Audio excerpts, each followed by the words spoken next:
என்னைக்காவது விஜய் தன்னுடைய இல்லத்தையோ தான் சார்ந்த இடங்களையோ கொடுத்துருக்காரு மக்களுக்காகன்னு ஏதாவது செய்தி பார்த்துருக்கீங்களா? அடே சாட்டை துரைமுருகா, உனக்கு என்னதாண்டா பிரச்சனை?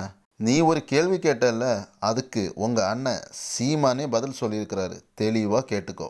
அவருடைய கல்யாண மண்டபத்தை கடந்து தான் நான் என் வீட்டுக்கு செல்லுவேன். நோட்டு புத்தகம், அவர்களுக்கு படிப்புக்கான வசதியெல்லாம் அவர் கொடுக்கிறார்.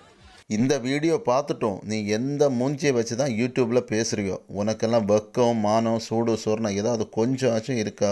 மன்னிச்சுக்கோங்க, தெரியாமல் சொல்லிட்டேன். பெட்டி வாங்குற உனக்கெல்லாம் எங்கே வெக்கம் மானம் சூடு சொர்ணம் இருக்க போகுது? சரி, நான் ஒன்று கேட்குறேன். எல்லாரும் கட்சியை டெவலப் பண்ண தான் பார்ப்பாங்க. ஆனால் நாம் தமிழர்னு ஒரு கட்சி இருக்கே, அதை எப்படி குழி தோண்டி புதைக்கலான்னு சாட்டை சாரும் இடும்பாவனும் சாரும் பிளான் பண்ணுறாங்க போல். மக்களே தெளிவாக கேளுங்க, முக்கியமாக நாம் தமிழர் தம்பிகள்.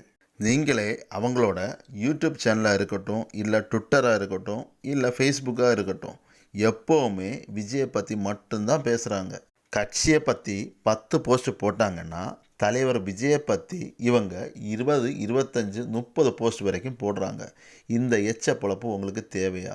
உங்கள் கட்சியை வளர்க்குறத மட்டும் பாருங்கள், தேவையில்லாமல் அடுத்த கட்சியை பற்றி பேசாதீங்க. யார் என்ன சொன்னாலும் சாட்டை சார் கேட்கவா போகிறாரு? அவருக்கு பெட்டி தான் முக்கியம்.